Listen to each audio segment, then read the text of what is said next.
Bismillahirrahmanirrahim. Assalamualaikum warahmatullahi wabarakatuh. Halo salih-salihah, apa kabar hari ini? Semoga kita selalu dalam nikmat sehat dari Allah Subhanahu wa Ta'ala. Amin, amin, amin ya Rabbal Alamin. Berjumpa lagi dengan Ustazah Hismi. Hari ini bersama dengan Ustazah kita akan menyimak taujih yang akan Ustazah bacakan. Siap untuk menyimak taujihnya? Siap ya? Namun sebelum Ustazah memulai, mari kita membaca bersama-sama. Bismillahirrahmanirrahim. Nah, anak-anakku yang salih-salihah, hari ini dari buku Muhammad Teladanku jilid 3, Ustazah akan membacakan cerita tentang mencintai anak-anak.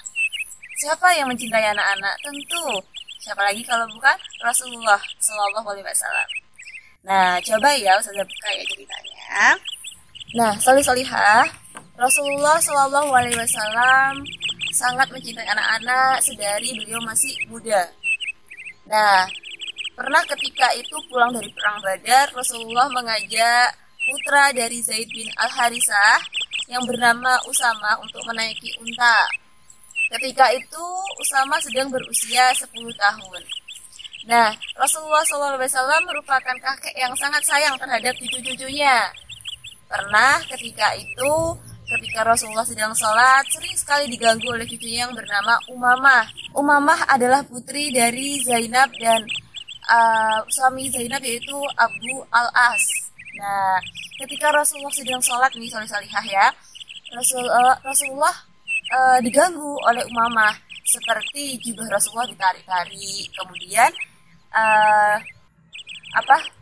Umamah naik ke punggung Rasulullah ketika Rasulullah sujud. Tapi Rasulullah marah tidak? Tidak, Rasulullah tidak marah, salih-salihah. Rasulullah membiarkannya dan tetap melanjutkan sholatnya. Ayo, siapa yang masa kecilnya sama dengan Umamah? Pernah kan pasti menarik mukernahnya bunda atau naik ke punggung ayah ketika sholat, seperti itu. Sama dengan Umamah cucu dari Rasulullah. Nah, kemudian suatu hari Rasulullah berkumpul dengan istri-istrinya dan menggendong Umamah di pangkuannya. Kemudian Rasulullah berkata dengan mengeluarkan seuntai kalung.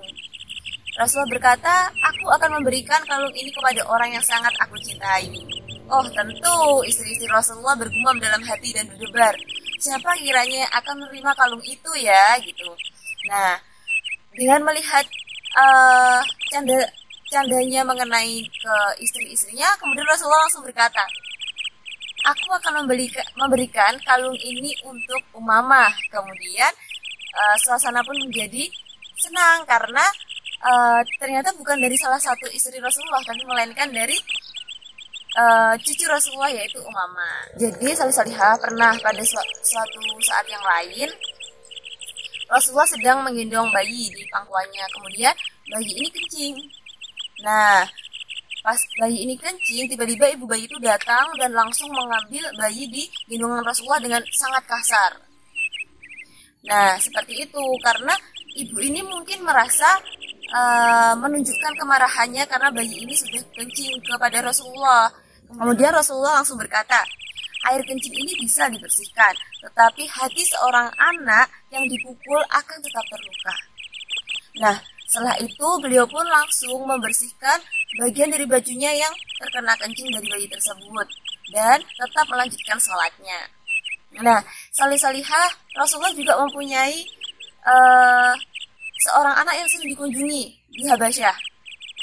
Suatu hari anak ini merenung karena ternyata anak ini sedang bersedih. Burung peliharaannya itu hilang. Akhirnya Rasulullah mendatangi dan membuat anak ini tersenyum kembali. Masya Allah, baik sekali ya Rasulullah ya. Nah, selain itu Rasulullah juga banyak menghabiskan waktu bersama dengan anak-anak kaum muslimin di negeri hitam Habasyah. Rasulullah sangat mencintai anak-anak, salih-salihah. Apalagi beliau akan tersenyum ketika melihat anak-anak kecil dengan bahasanya yang masih lucu berusaha untuk berbicara dengan menggunakan bahasa Habasyah. Nah, seperti itu kisah Rasulullah dengan tema mencintai anak-anak. Rasulullah sangat mencintai anak-anak. Nah, cukup sekian taujih yang Ustazah dapat bacakan hari ini. Besok akan dilanjut dengan Ustazah yang lain. Ada kurang dan lebihnya Ustazah Ismi mohon maaf, tapi sebelum Ustazah akhiri, mari kita baca hamdalah bersama-sama. Alhamdulillahirabbil alamin. Sampai jumpa di lain waktu salih-salihah, tetap jaga kesehatan, tetap taati peraturan kesehatan juga. Semoga selalu bahagia. Amin amin ya rabbal alamin. Wassalamualaikum warahmatullahi wabarakatuh.